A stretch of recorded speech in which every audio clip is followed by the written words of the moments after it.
All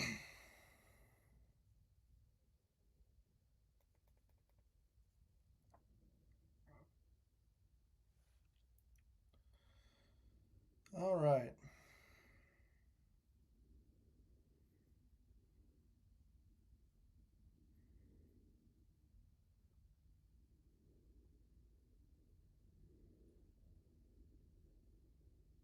Hope everyone doings. I hope everyone's doing well. PNK, welcome. Big week for you, PNK. You got any plans Sunday? Hopefully you have something more exciting because I can't possibly think of you with a picture of what looks like a number 11. I can't possibly imagine what is going on for you this weekend. So, yeah, nothing exciting. David, welcome. Same story for you, man. Looking at that profile picture, the Exalta 24, I don't think he has anything going on this weekend. So pretty boring weekend for you too, David. Yeah. But in between the lanes, hello. That 24 paint scheme was quite nice. The American flag Cincinnati scheme. Daniel Berry Sports Highlights. Zero Apex, good day. Okay, two things. Micah, hello. Number one, as I stated earlier in the weekend, we are not at our normal background. I'll show you the background in a minute. But as I also promised you... All right, so first we're going to do this. You're going to get to see the new background. By new background, I mean this is probably a one-time thing only. Maybe you might see it again. But new background, different background for tonight. Apologies. Andrew, good day. Marty, good day. So as I told you guys, I was not confident in my bracket this year. My preseason championship pick, I stayed loyal to him. He made it to the round of 8 at least, but here's my bracket. As you can see here, 1 for 4 on the final 4. 1 for 4. And the champion's wrong. So, as promised, that kind of sucked, for being honest. Well, you can still see my championship pick and how wrong it is, but at least you can't tell what the horrific Final Four is. You can tell Elliott, Bell, can't read the end of 2 of them, so...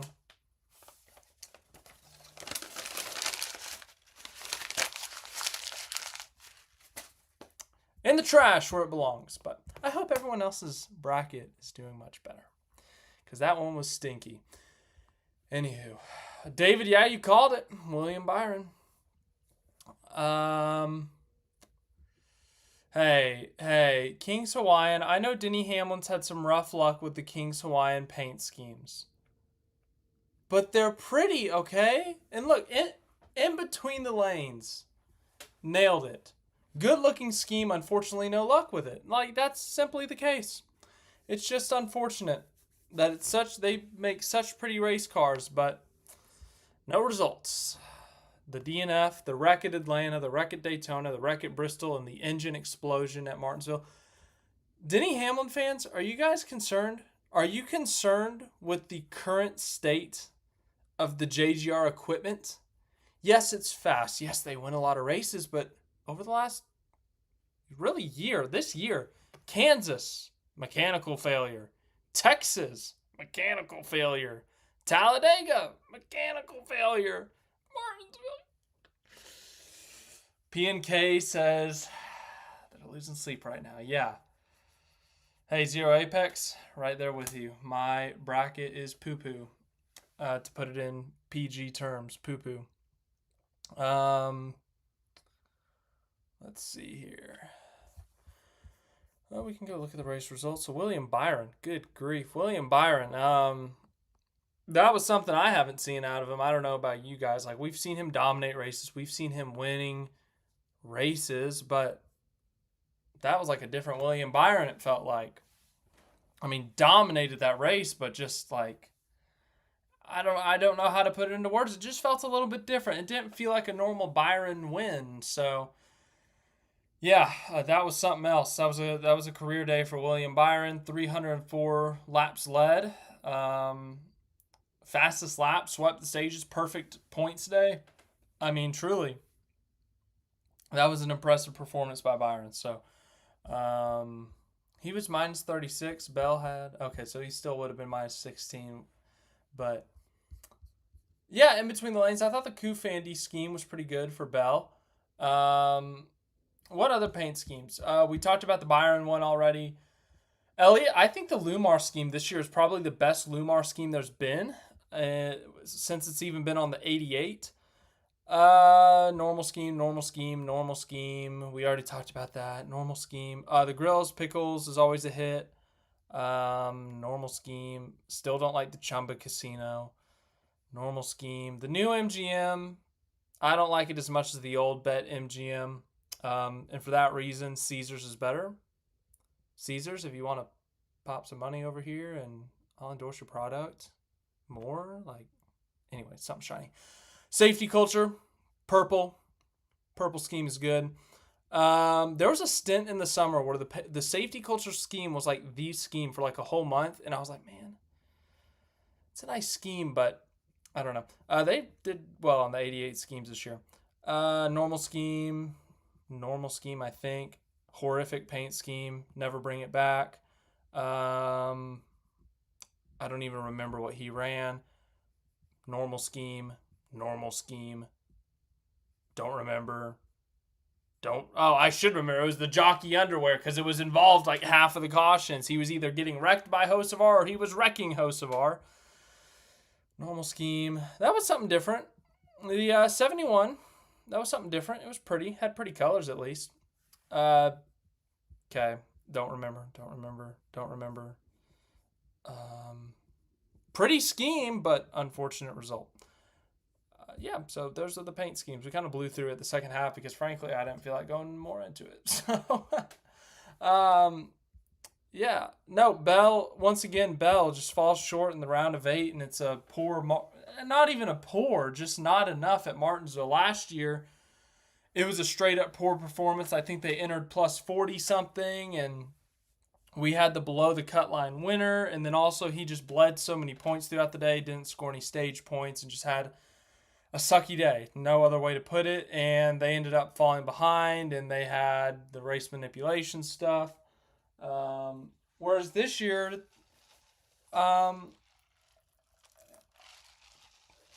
it wasn't as bad as last year, because last year, as I said, it was a disaster. They ran terribly.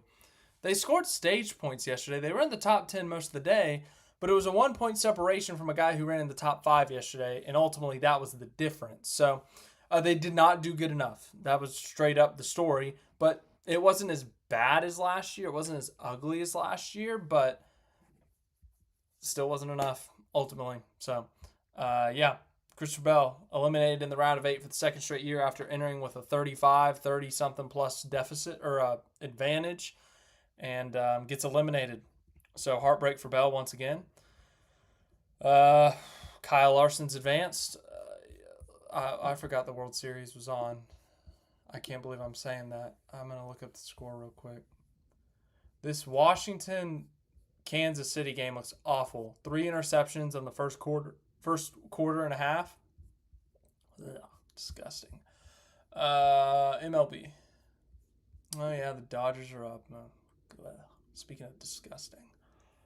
Come on, Toronto. I will sing "O Canada" for you.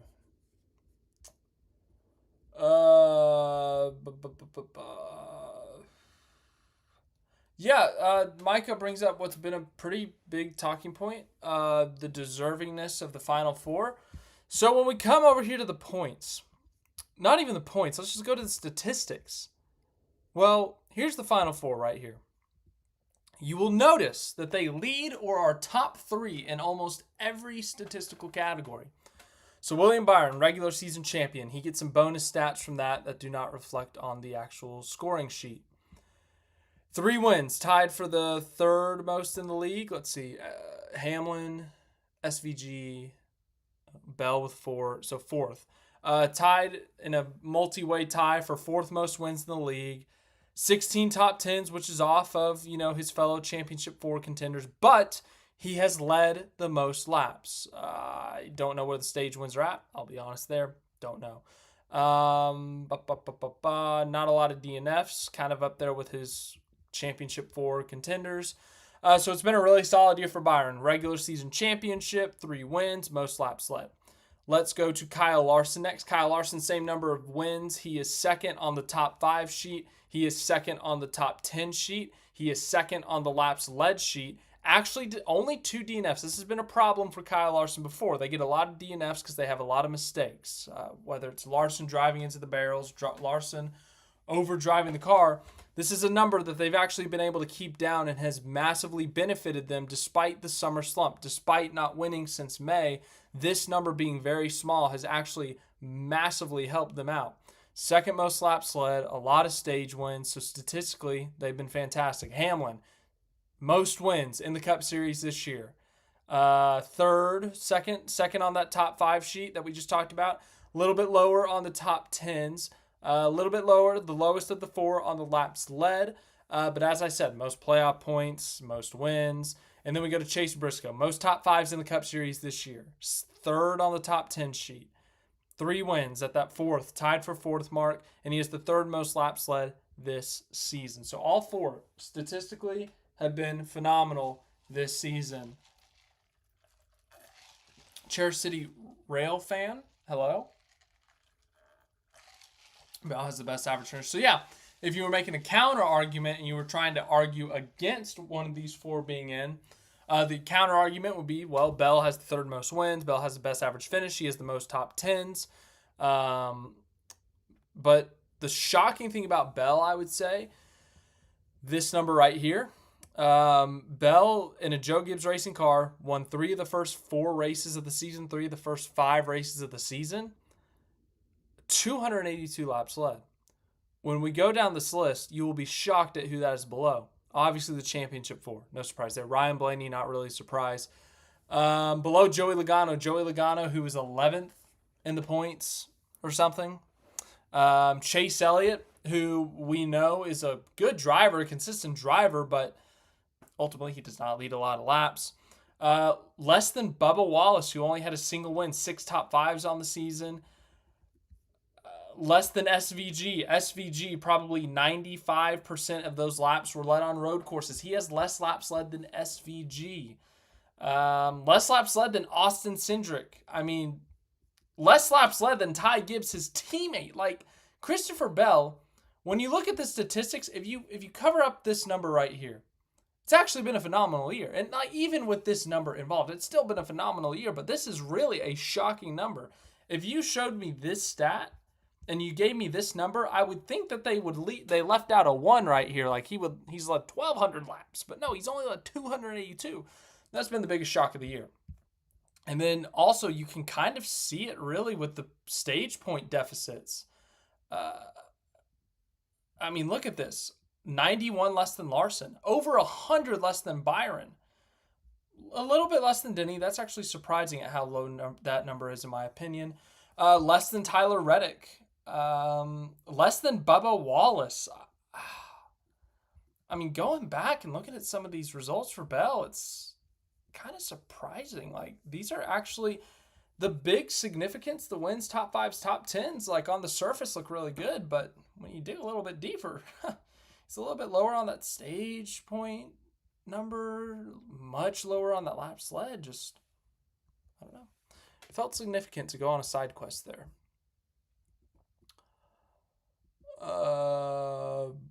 Ask me again next week, Born Again Briar. Ask me again next week. Just because we have 1 race left in the season. At this point, let's just give it another week. Just see where we're at after the final race. And actually, so we'll do our normal kind of season summary 2 weeks from now. I haven't determined if I'm going to do that on Sunday when there's no race or if I'm going to wait till Monday since we normally do Monday. But, yeah, as I said, in a week. Hello, Craig. Cameron asks, is lap sled kind of a redundant stat given some races have less than 100 races? and others 500. Short tracks boost this number massively. Cameron, I get what you're saying. Like William Byron, he was at 900 and whatever. Let's see if I can do math here on the spot. 972 laps led before this weekend. Obviously, you lead 304. So I get what you're saying.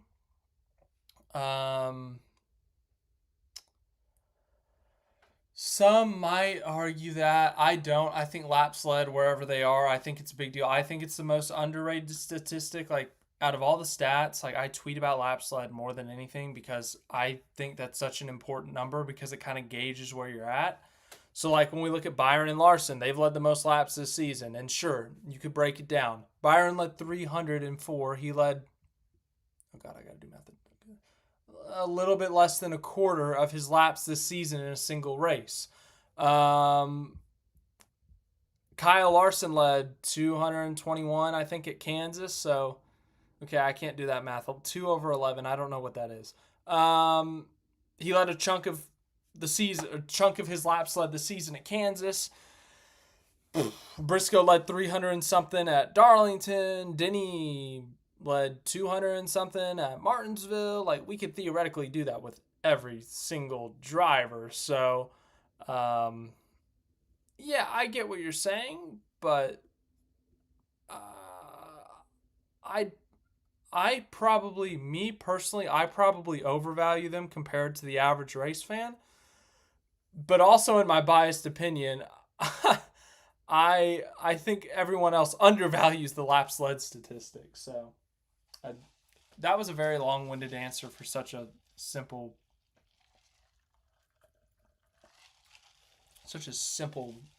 whatever. Math is hard. No, I do not miss comments on purpose. If I miss a comment, my bad. I'm sorry. My bad. I don't know what else to say. Like, sometimes I just go on a random side tangent like I just did with lap sled, and next thing I know, the comments are covered up and there's new comments. And so, no, it's never intentional. Like, the only time it's intentional is if it's like if it's bad, like if it's offensive, I might skip it. But if it's just a basic comment, then I'm not intending. Anywho, let's move on. Yeah, 0 Apex, that would have been funny.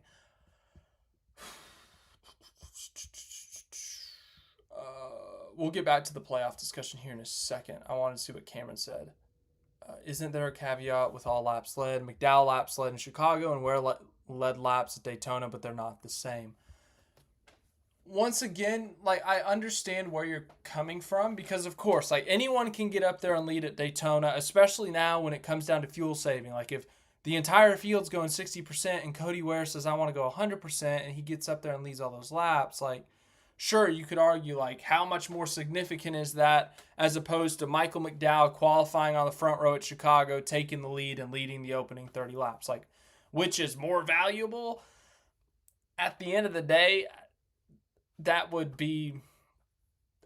just too complicated, I guess. So, once again, I get where you're coming from, but at the end of the day, lap sled or lap sled, and if we want to go back to the old point system, you used to get a bonus point for leading a single lap. You used to get a bonus point for leading the most laps. It didn't matter where you were. There wasn't some, oh, it's a road course, so there's less laps, so because you actually technically led less laps, like, we're going to dock that point to a quarter of a point. Or, oh, you led the most laps at Martinsville. You led 304 laps in a single race. We're going to make that 1 point 2 points. Like, a lap led is a lap led.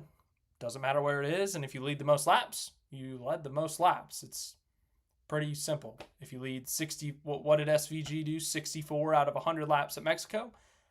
He led the most laps. Well, William Byron led 304 of 500. He led the most laps. Like, it doesn't matter if it's a 100-lap race, a 500-lap race, or a 5-lap race, or a 20,000-lap race. So, yeah. Thank you, Micah. Thank you for backing up my weird obsession with the lap sled statistic. I'm glad that I'm getting backed here. I love the playoffs, says. I should have said that was the name. Nobody clipped me on that. Not the format, not Steve Phelps, not Steve Willis. The fans complaining about everything. Well, the fans are always going to complain. Like, as account user, I love the playoffs points out, like, everyone's going to complain. If we go to a 36 race season, next season will be the year that we have a runaway. Insert driver name will win 10 races, have 26 top 5s and 30 top 10s, and will clinch the championship by September 3rd. Like, that's ultimately what's going to happen, of course, and then fans are going to be complaining, the championship battle was boring, nothing happened, go back to the playoffs or we're guaranteed some excitement. No, guys, sometimes someone's just that much better, and we should be celebrating that. But if you like the playoffs, that's great. Good for you. I'm happy for you. I want you to be happy. I want you to have your opinion. Just know that I disagree with it. Not that it means anything, but I do. And so that brings us to our next point. As I put in the title of this live stream thingy, did we just witness the final elimination race in NASCAR history? In fact, that is going to be tonight's question of the hour, question of the night, whatever we want to call it. Did we just witness the final elimination race in NASCAR history? Question mark, yes or no? I want to hear what you think. I think this is going to be a very interesting result thingy.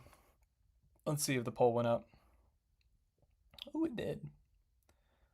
All right. Oh, we're at 50-50. Oh, now we're at 58-20. Oh, 58-20, 58-42. Math is hard.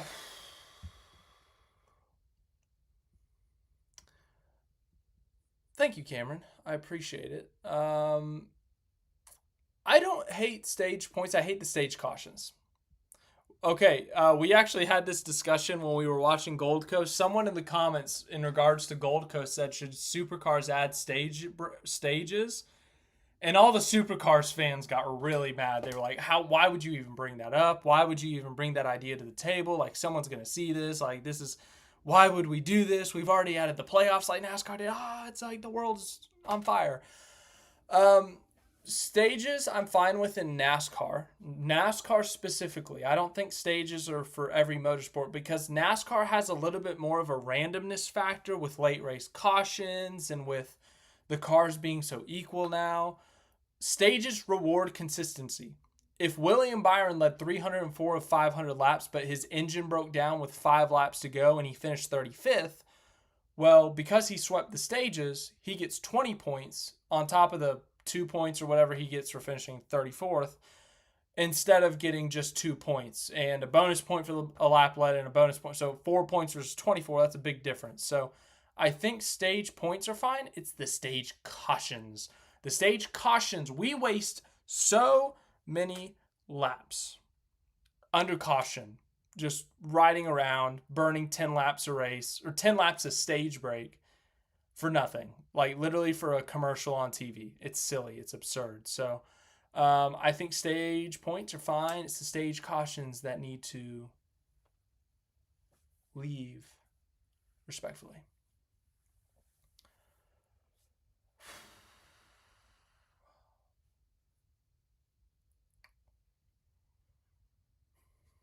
Let's see what this poll's at. Ooh, it's back at 50-50 through 18 votes. That's so exciting.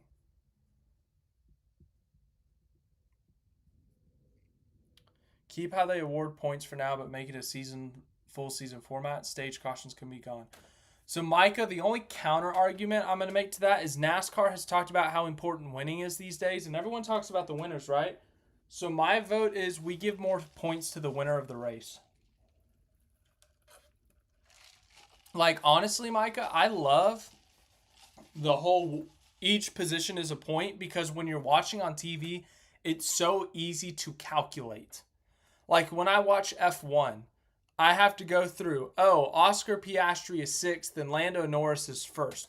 What does that do to the championship gap? So then I have to go, Lando Norris is at 25. And then I'm like, what is 6th place again? Okay, 2nd place is 18. 3rd place is 15. 4th is 12. 5th is 10, 6 is 8. So then I got 8, 25 minus 17. I get there, but it takes a while. Whereas if I'm talking second versus 10th, I know that's 8 points because it's 8 positions. Like, that's super easy to do in my head. So I'm fine with second being 35 all the way down to 36 being 1, and then, everyone else below being 1. But I think the winner should get 50. The winner of the race gets 50 points, second place 35. We keep the stage points, so you can potentially get 50 plus 20 is 70. I'm going to bring back leading the most laps being a bonus point, so that's 71. I'm going to bring back leading a lap being a bonus point. That's 72. Actually, scratch that. You get a single lap if you get a single point if you lead a lap. You get 5 points if you lead the most laps. So that's 76. And then sure, let's throw the fastest lap in there. You can have a 77-point day if you win a race. There we go. Oh, we got some good ideas in here. Okay, so Cameron says I like 100 for first, 50 for second, 35 for third, and then 1 point from there. So that's actually a really good point, or a really good argument for the points, because the winner would get such a haul of points that if you want to emphasize winning, if you want winning to be the most important thing in NASCAR, if you start offering 100 points for the win and we do a season-long format, like, there you go. You just promoted winning. Like, winning is everything. 100 points versus 50 points? A win being worth 2 runner-ups? That's something. So ultimately, I think with the stage points, I think that would potentially flip things too much. Like Byron this past weekend would have had a 121-point day, and second place would have had a 56. Like, he would have doubled the points. So that might be a little bit too far, but I like what you're thinking there. But in regards to Larson, I get what you're saying, Born Again Briar. Like, I don't know if overrated is, but okay, let's go to Larson. So Larson, he led like 900 laps in the first third of the season. It all went to doo-doo starting here. So decent result, good result. Didn't lead any laps there, I don't think. Summer slump, the runner-up at Indy. Then we get to the playoffs. He's actually been doing quite well, I would say. He was actually face-to-face with SVG at a road course. These days, that is like basically a win. So statistically, it's not going to look as pretty because he didn't lead a lot of laps, but he led some laps and went face-to-face with SVG. Vegas was a classic Kyle Larson race. I think he led 100 and something laps in this race, probably won a stage, got a lot of stage points. That was a classic Kyle Larson race. And then this top 5, like, it wasn't pretty, but it didn't need to be pretty. Or not ugly. It wasn't ugly. I hope you guys understand what I'm saying here.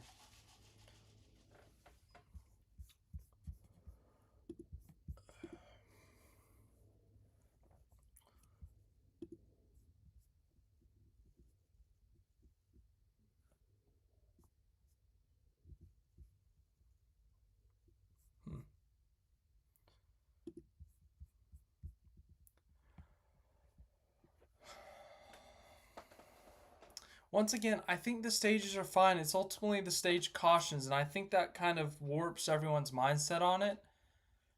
They hear stage and they think the stage caution, and it ruins the strategy, like especially on a road and street course, as Andrew mentioned. But ultimately, I think the stages are fine. It's the stage cautions that mess everything up. So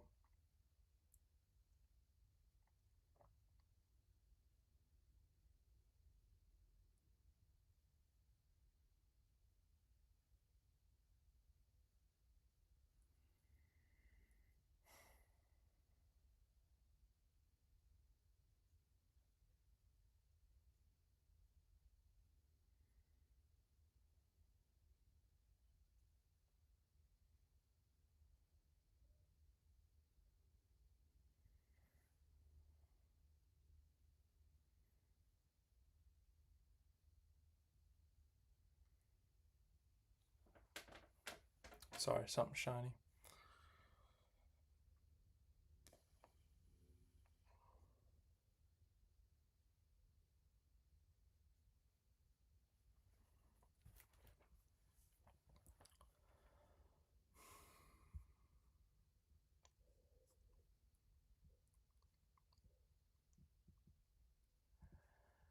Well, Born Again Briar, first of all, we are not having fall weather here.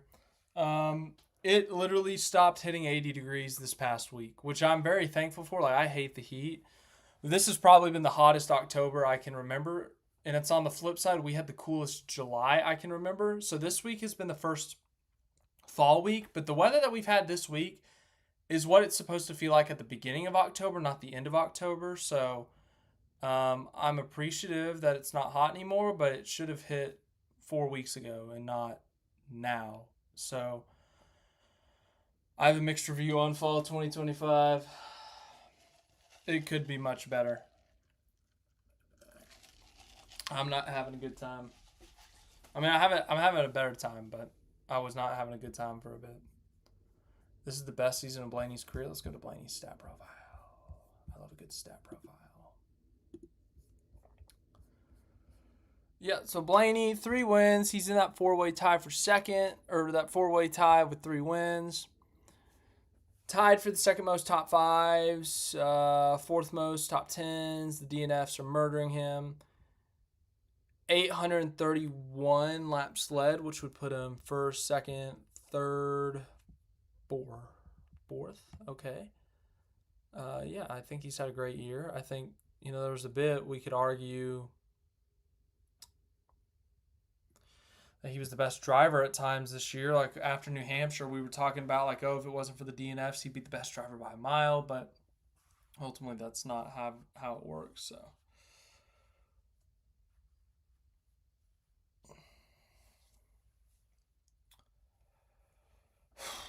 Born Again Briar, we'll get to Monday picks at the end of this thing. But yeah, man. So, quick interruption. We will be doing our normal where we break down each championship race. So tomorrow, Tuesday, will be the Truck Series race. Wednesday will be Xfinity, Thursday Cup, Friday.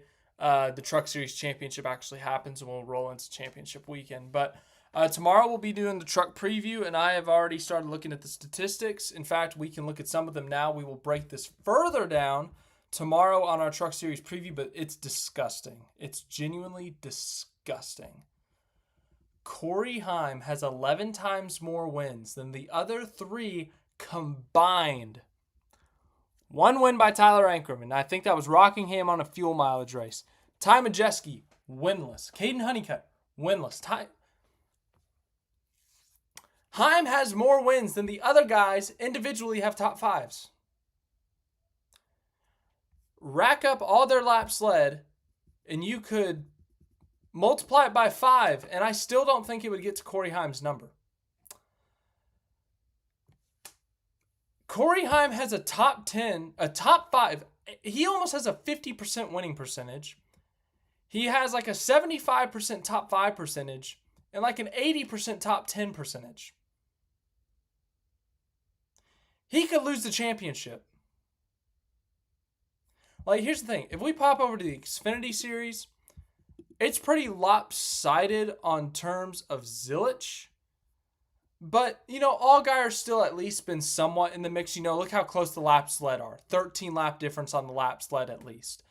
These two were really close in the regular season championship. So it was close for a bit between Allgaier and Zilic. So that it would still be pretty bad if Zilic didn't win the championship. But it would not be as egregious.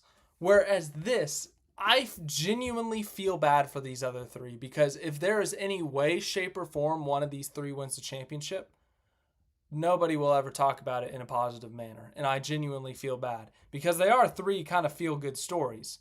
Caden Honeycutt has driven for 3 different teams and 2 different manufacturers this year, filling in for Stuart Friesen, who had an unfortunate accident in a dirt car and just destroyed his lower body. Broken legs, pelvis, hip, whatever it was. Massive injury, massive hit to that team. Caden Honeycutt has stepped into that truck and done a fantastic job.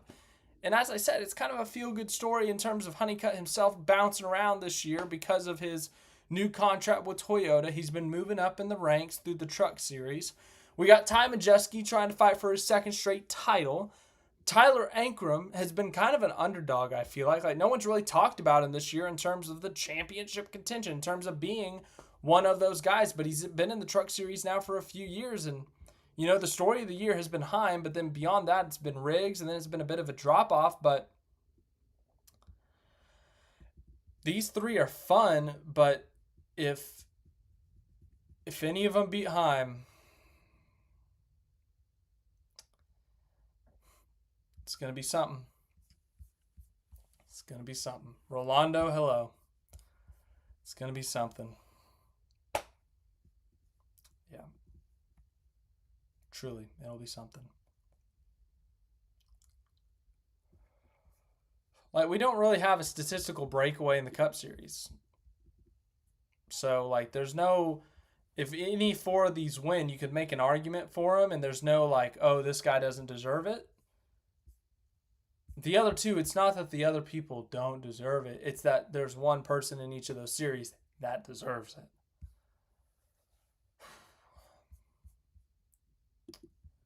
Yeah, that sounds right, PNK, I think.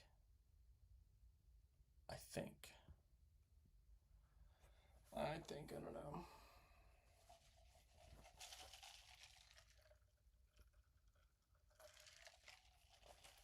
Oh, no, Cameron.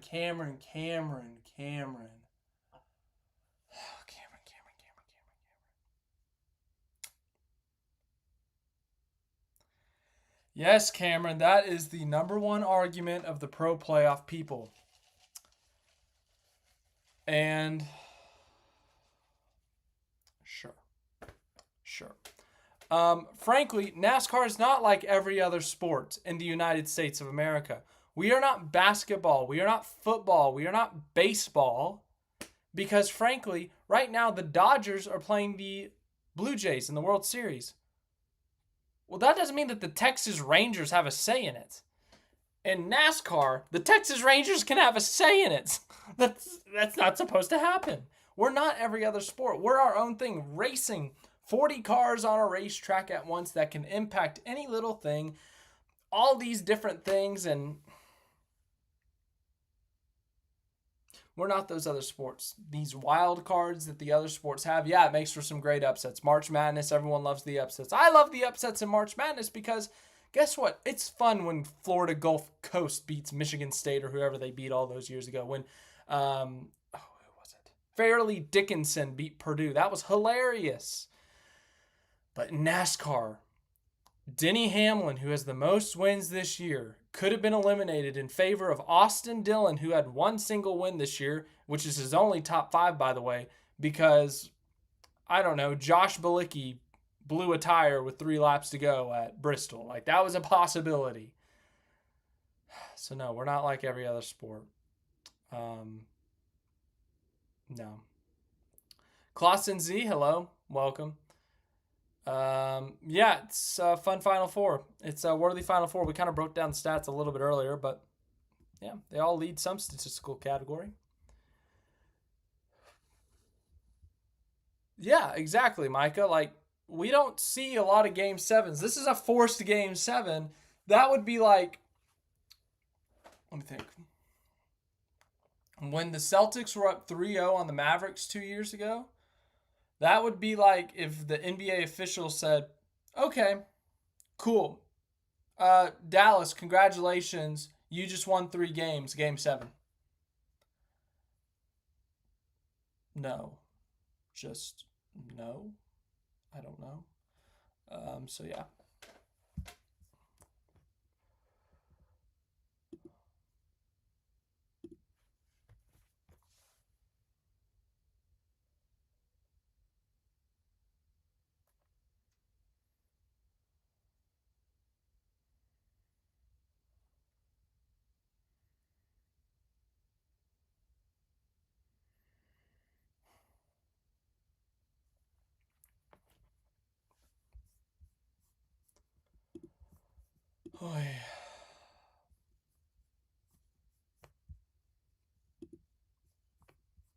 Oh, the Blue Jays came back. Speaking of, the Blue Jays were down 2-0. Now they're up 4-2. What happened? Ooh, a home run, a 3-run home run, and a sacrifice fly. Yes, go Blue Jays. Go Blue Jays. Go Blue Jays. Oh, Canada. Yes, go. Okay. We got to do the SVG recap. let's do the SVG recap. I got to go through my notes. We might rapid fire this one if I'm being honest.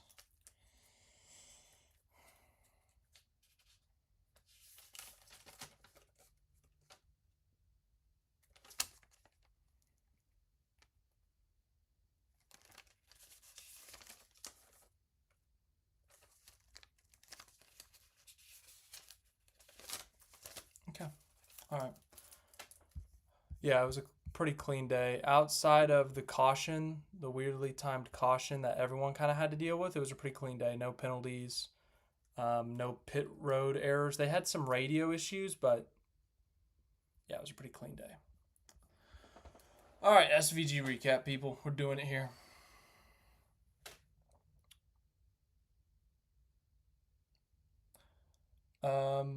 I'm trying to think of an intro, but I don't have one. So, yeah, I had Shane Van Gisbergen at Martinsville. Do you guys remember that spring race? If you didn't, if you're a Shane Van Gisbergen fan, I guess I don't blame you because he finished 34th. They had a tire go off of the car. They qualified like 36th, and they finished 34th multiple laps down and got 2 pit crew members suspended. So, why are we talking about that, you may ask? Because it's one of the statistical data points. Yes, Shane Van Gisbergen at Martinsville 2025 fall went much better than the spring race. As you can see from the tweet here, P14, 20 positions better. Now, of course, if you remember last year in the Colleague racing car, he actually scored what at the time was his best oval finish, a 12th place finish at Martinsville. Well, he has obviously since improved on then. He got the top 10 at Kansas, finished 11th last week at Talladega. He's been improving on the ovals, learning the ovals, making steps forward, and he's really made some big steps forward in the past 6 or so weeks, I would say, since that New Hampshire race. It feels like since he got eliminated from the playoffs, ironically enough, it feels like he's been making those steps forward. Drove up into the top 5 at New Hampshire, scored stage points at New Hampshire, the top 10 at Kansas. Where else have we been since then? Obviously, the Roval win, that's a road course. We're not going to count that. Or we count it, but not on the oval side of things. Vegas, he drove up into the top 10 there. Talladega finished 11th. Like, he's been making significant gains on the ovals. Well, we're coming back to Martinsville, a track that they were a disaster at in the spring. Trackhouse is an organization. They did not have qualifying speed. It's hard to pass at Martinsville, and also they were just slow at Martinsville in the spring. Massive step forward here. So Martinsville's a half-mile track, 0.85 kilometers for those of you who are using the kilometer system. I forget what that's called. Oh, wait. What the heck is a kilometer? Anyways, miles, that's the real thing. I'm kidding. Qualified 22nd, much improved from the mid-30s back in the spring, obviously. So a massive improvement on qualifying. And very quickly in this race, he was +3 in 1 lap. Drove up into the top 20 in 1 lap. He didn't really do much. It's just people kind of got shuffled back. Like, he just kind of held his line and...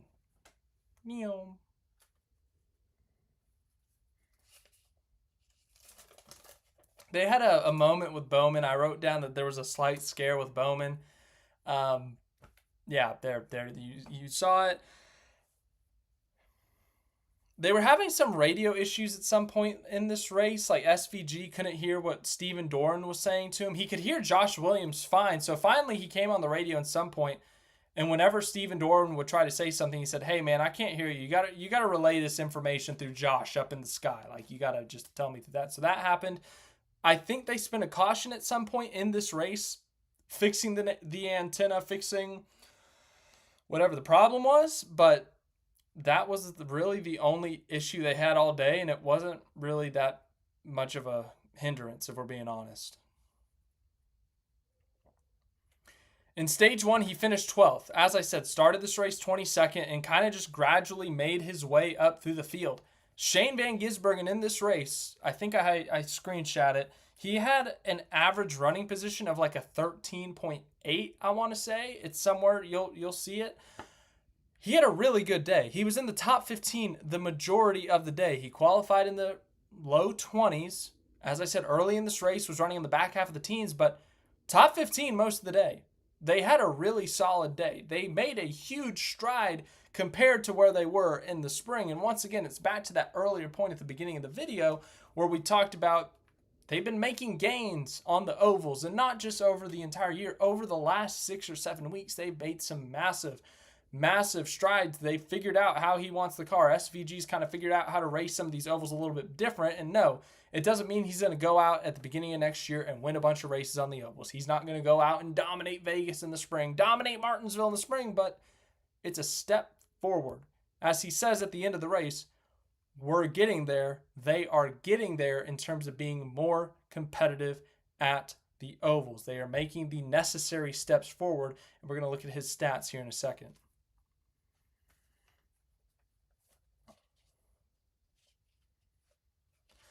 So stage 1, he finishes 12th. They restart stage 2 in 11th. And then somewhere around, let's see, what did I write down here? 45 to go in stage 2. There was a caution for something. I don't know, probably Hocevar. Hocevar got spun or spinning someone out. Him and Suarez, future teammates, were just going at it in this race. Anywho, there was a caution then, and there was a caution a few laps later. SVG pitted under both cautions, but because most of the field had been lapped in this race, that was really not a harm at all. So essentially, because Martinsville is such a small track, if this race stays green, the majority of the field goes a lap down. So I'm talking like 16 cars out of a 37 car field were on the lead lap. So the majority were a lap down. Well, SVG, there was only one instance I think he was a lap down, and we will talk about that in a minute, but they stayed on the lead lap on raw pace all day long. Top 15, raw speed,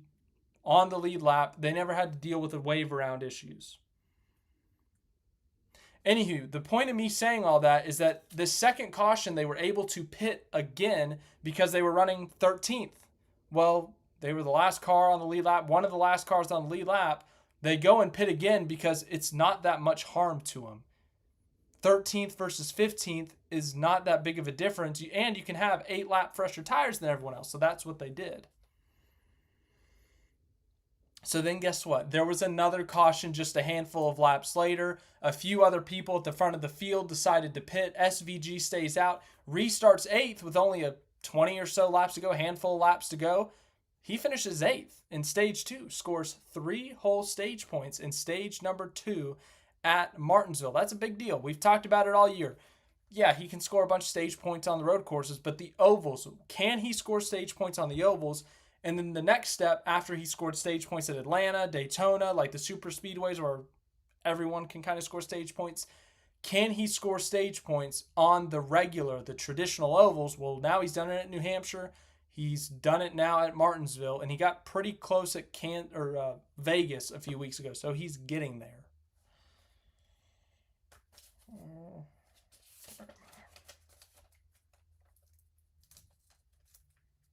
So then let's get to the big moment, the one time they got pinned a lap down.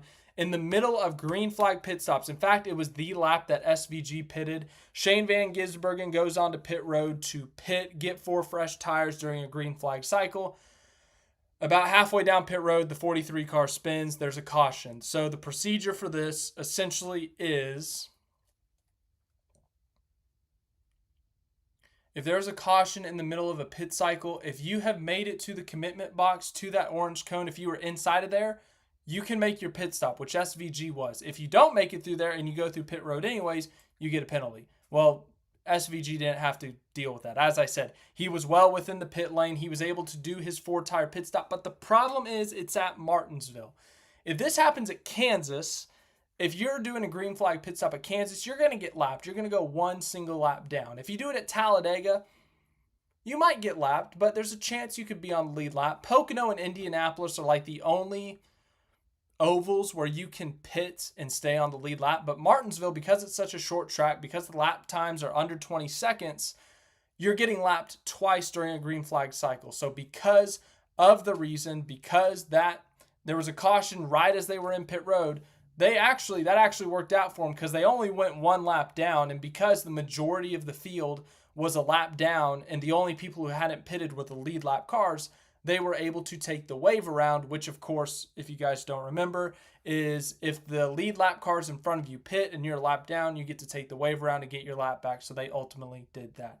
They ended up restarting, I think, 10th or 8th after that, 9th. They restarted 9th after that, but they were in like row 8 because the wave around rules, when you're the wave around car, you got to start at the back, the tail end. So they had to start behind a bunch of cars, and it's complicated and it's weird. So they restarted in row 8 despite being 9th place. So they restarted in the 15th position essentially, but they were still 9th place. There was a caution with 100 to go when they were 11th, and then that next run, SVG just said he had no grip, no drive off, and he fell back to 16th. But by the end of this thing, they were able to rally to 14th. So after the race, SVG came on the radio, and he said, we're getting there, just talking about their day, breaking it down, saying, hey, good job, guys. Hey, good result. Like, hey, good car. Like, he was happy with it. Like, we're making steps forward. And I thought that we're getting there was the big quote of the day. So let's actually go to his standings right here because I want to tell you guys something. Shane Van Gisbergen has not mathematically clinched, but has, barring a disaster, has clinched a top 12 spot in the standings. He is currently 32 points ahead of Alex Bowman. If he DNFs and Alex Bowman gets a top 10 along with some stage points, Alex Bowman will pass him. Mathematically, Austin Cindric would need a win to pass SVG, and SVG would have to have a DNF probably. But if SVG just runs top 20, it doesn't matter what he does, he will finish 12th in the points. Catching Chastain, he needs a top 5 along with at least 10 stage points, and he needs Chastain to finish in the 30s. So SVG will more than likely finish 12th in the points next week in the season finale, unless they have a disaster of a race. So it's looking like a 12th place finish. Technically, he could get as high as 10th, but that's extremely realistic. Technically, he could get to 11th. That's also realistic. And technically, he could fall as low as 14th, but that is not realistic either. So 12th is what it is looking like for SVG to finish his rookie season. So thanks for watching this video. I've talked long enough. We got to get back to this live stream. Hope you guys enjoy the video. And I guess next week is the season finale. We'll have one more SVG recap this season.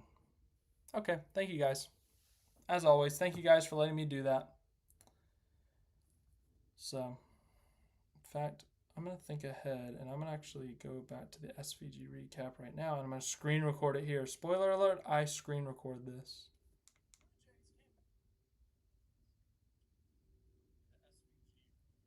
Okay, close enough.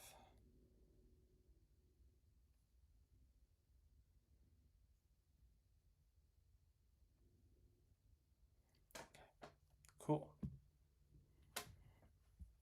All right. We're back to the normal stream. Let's look at fantasy, shall we? Let's look at the fantasy league. Speaking of, only one race left for the fantasy league. Second year of running of our fantasy league. Last year, Dan the Jets fan won our championship. Let's look at the race results. Speaking of Dan the Jets fan, perfect timing. Dan the Jets fan gets the win. Our defending champion picks up the win at Martinsville. Dunkin' Donuts finishes second. Tyler Hernandez, 6th, is third. RT Racing, that was a poor timing to have a crackler. Klaus Van Gisbergen, Aussie Matt, Hell on Wheels. Ooh, they tied for 7th. That's exciting. Fantastic Priest and Micah MLB 15. Micah, good job on the top 10, my friend. Now when we go over to the league standing, it looks like we're about to have our really good picture. I'm going to get 6,000 points this year. I will take it. Dunkin' Donuts, I don't know if it's mathematical, but Dunkin' Donuts, it looks like you're our champion this year. We won't officially crown you till next week just to be certain, but hey man, get the champion. Klaus Van Gisbergen, you're going to get a podium. It looks like you're in a pretty solid position for second, but how about that fight for the podium? Look at this. 21 points. 52 points separating third from 6th. This is fantastic for the final podium spot. This is incredible. Wow. Aussie Matt. Matt Smith, 53. Fantastic Priest. Tyler Hernandez, 6th. Okay. What? Ooh, Micah. Micah. Oh, wait. No, I'm terrible at math. Micah, I'm not catching you for 11th. Just kidding. Ignore me. Ooh. Hell on Wheels 24 can catch me for 12th, though. It's going to be 12th or 13th for me. Thankfully, I got the championship 4 in my lineup for Phoenix, so hopefully that helps. Crackler, 0 Apex. Close battle there. Oscar Dave, David Jerry 24 fan. Jamie, lifelong Logano fan. Dr. Zero, Sportswagen, Knee, Tritech, Supercar, Nut, Premexel, Connor W, Space Wrangler Racing, JTF526, Rebutted, and all these people who did not fill out their entries this year. What a shame. What a shame. Oh well. It's been a fun year in fantasy. I myself have done terrible, but I'm glad you guys have had fun with it. You know, on the stream every Monday I come on and someone's asking about it. So next year we're going to do it again. I'll come up with a cooler name for the league. And yeah. Cool. I don't want overall standings. I want the roster. Yeah, my biggest blunder here was not putting Blaney in. But having Hamlin. Because didn't Hamlin blow his engine in stage 2? So I should have subbed Blaney in. You live and you learn. Yeah, Born Again Briar. We'll do it next year. I'll make sure it works next year. We'll do a preseason live stream, and I'll put the link in. And if anyone has issues, I'll try to troubleshoot it as we go. Because this year, that is one of my regrets. I just kind of put it out there in a community post, and we talk about it during live streams, and I'd throw it out there, but I didn't really look too much into how to fix it. So we'll do it next year. We'll look more into it, and we've been doing it for fun, but I don't know. I can try to throw in an initiative for it. I don't know. I'll figure something out. I'll try to figure out some grand prize.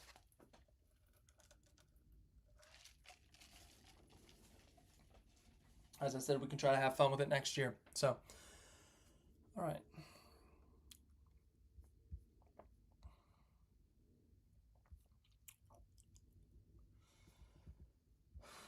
Have we hit all of our main topics? We did the SVG recap. We've talked about fantasy. We've done some statistical deep dives. We've got our poll running. Let's see what you guys are saying. Did we just witness the final elimination race in NASCAR history? 30 people have voted. 47% have said yes.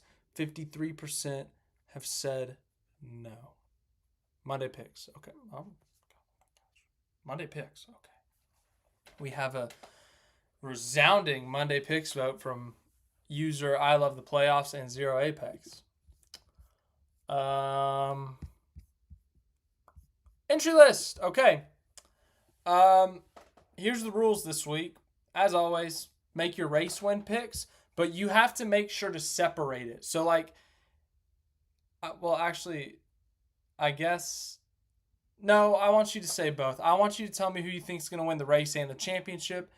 And if you think they're going to do both, say both. So if you think Corey Heim is going to win both, say, I think Corey Heim is going to win the race and the championship. Say Heim for both.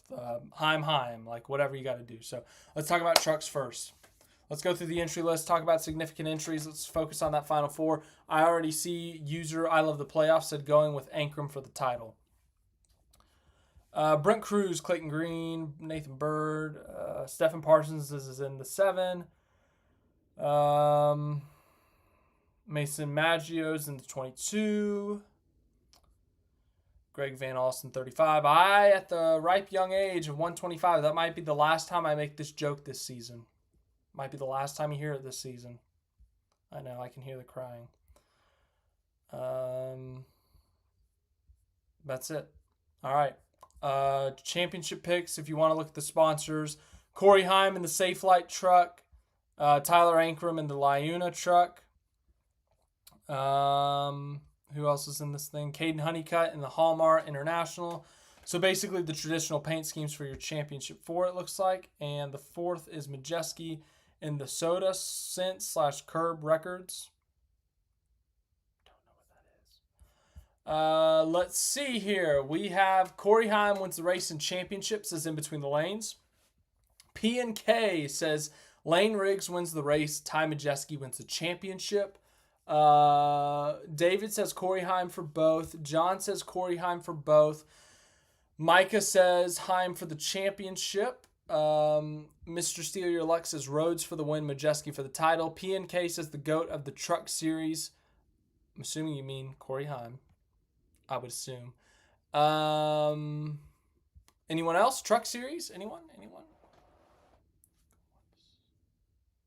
Going twice. Nikolai P. Colt fan says Riggs for the win and owner's title. Honeycutt for the driver's title. Zero Apex says Heim for both. Okay. I will be picking tonight. If I change my pick by the time I make my video, my pick could be different. Realistically, I don't think I will change my pick, but you never know. Sometimes you sleep on things and you have weird... Oh, come on. I don't know why I'm complaining, but there's an ad in the middle of me screen recording. Okay. Well, when I edit that, hopefully that's not interruptive. Born Again Briar says Heim for the title, Crafton for the win. Yeah, I guess Matt Crafton's last truck race is tomorrow or Friday. That's kind of crazy. Anyways, yeah, man, as much as funny as, not funny, as bad as I think it would be, just the perfect nail in the coffin of the playoffs for Corey Heim to win almost half the races and lose the championship. I know he's lost his championship in a weird amount of ways, but I'm not picking against him. Corey Heim to win the race, Corey Heim to win the championship. Sorry. Corey Heim, all the way. Let's talk about the Xfinity series. Xfinity picks. Pick the race winner and the championship. Let's hear them. First, let's go through the notable entries. At the young age of 125, is in the 5 car. Patrick Emmerling's in the 07. Sponsorship, Jesse Love in the Wheeling car. Carson Quapple in the Bass Pro car. Justin Allgaier in the Brandt car. Zilich, I haven't even looked at his, I'm assuming it's WeatherTech. Yeah, WeatherTech, of course. Butterbeans in the 11 once again. Corey Day's going to be in this race. Yeah.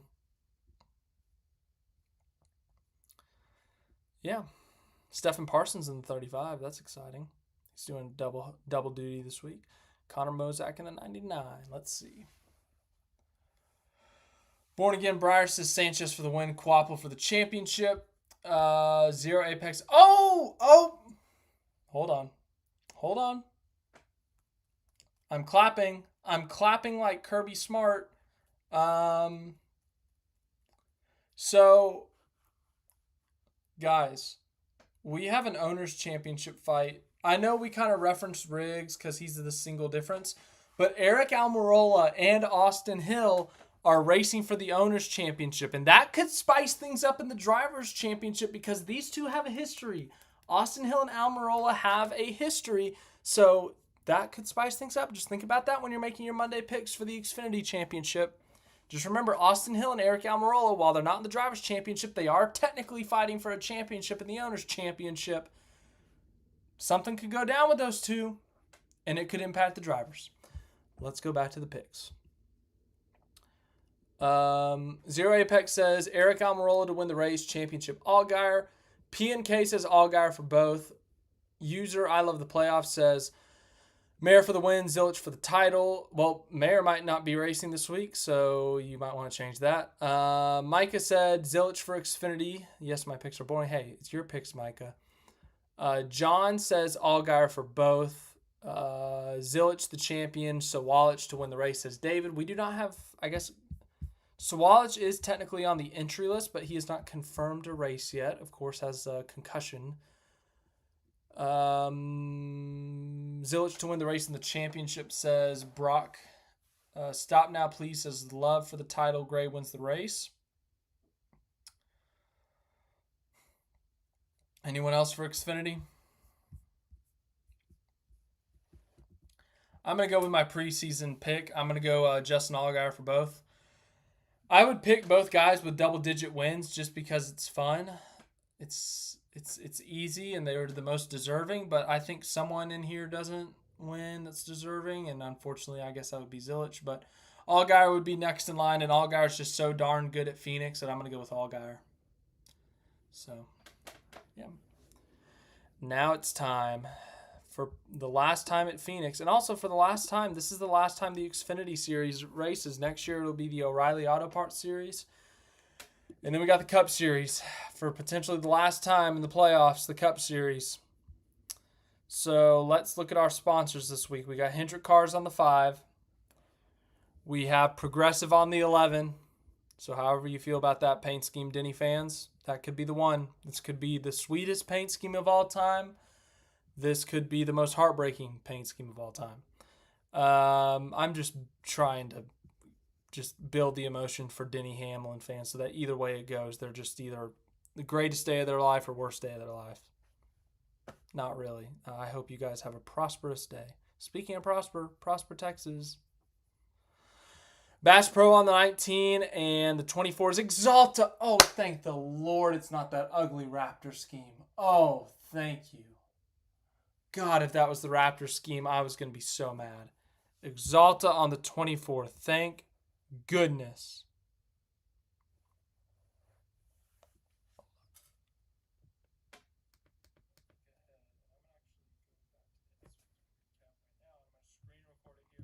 Hey, look at that. I screen recorded it.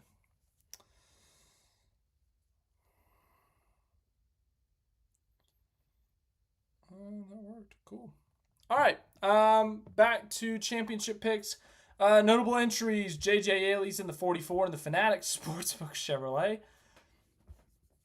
I hope no NBA players are using that right now. Oh, sore subject? Too soon? Well, guess what? We're moving past it. Casey Mears in the SI Yachts 66. SVG fans, he's in the WeatherTech car this week for the final time in 2025. Everyone make your picks. Let's see. Cancel Waffles 2025 says Herbst wins the race, Hamlin the title. Born Again Breyer says Gilliland wins and Hamlin title. Micah says if a non-Final Four participant wins the race, it's Ryan Blaney. William Byron is my pick for the championship. In Between the Lanes says Briscoe for the win and championship. Tough pick for me between Hamlin and Briscoe. P&K says Blaney will win the race. The championship, my heart wants to say Denny, but my brain says William Byron will win his first championship. By the way, the Exalta scheme is fire. Well, it is a fire paint scheme because it's flames. Zero Apex says Larson championship, race win Blaney, and the track will be absolutely littered with pieces of Toyota. Oddly specific. David says William Byron, no question. Josh Berry for the race. I'm assuming that's what that means. Stop Now, please says Larson wins the title, Suarez for the win. Brock says Chase Elliott wins, Byron wins the championship. So no one. Oh, okay, never mind. Born Again Breyer did. Born Again Breyer picked the title. Hamlin. Katar picked Hamlin for the title.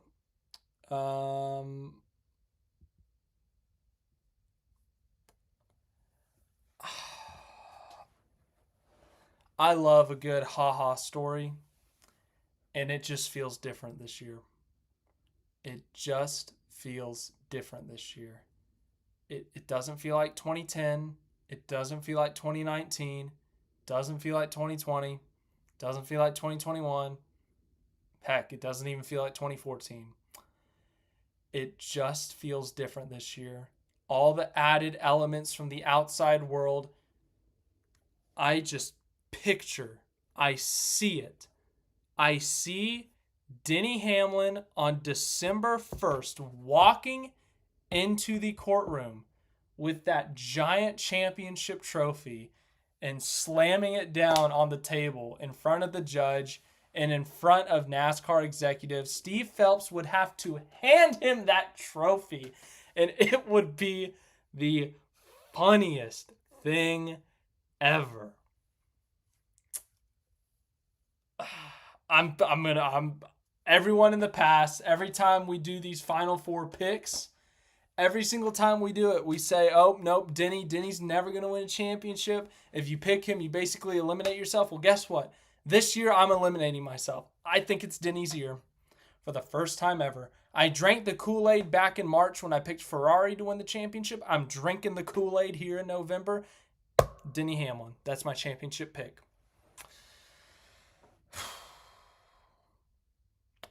It's his year. Come on, Denny. It would be so funny. So funny. It really would. All right, guys.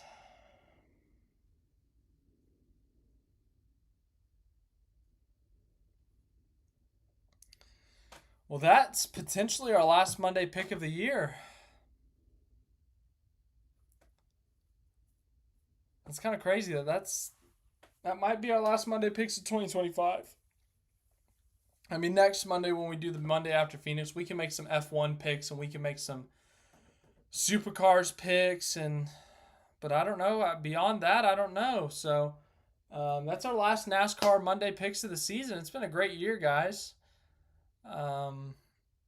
Yeah, I mean, we got a lot of racing left. We still got 3 championship races to decide things, and it's not even November yet, so I'm not going to get sentimental on 2025 quite yet. But thanks for being here. Thank you guys for watching it. Brock, Born Again Briar, Micah, David, PNK, In Between the Lanes, Justy 8056. That would be very funny. Keytar, Stop Now Please, Zero Apex, In Between the Lane. I think I already said In Between the Lanes, but In Between the Lanes, Double Love for You. Am I missing anyone? John, thank you for being here. Monty, thank you for being here. Everyone who's been here, thank you guys. So we'll be back next Monday for the last Monday after for NASCAR's sakes in 2025. We got a truck championship tomorrow. We got an Xfinity championship Wednesday, the preview. Thursday Cup championship preview. Friday Truck Series race. Saturday Xfinity race. Sunday Cup race. So thank you guys for being here. Hope you enjoyed it. And I will get that SVG recap up at some point.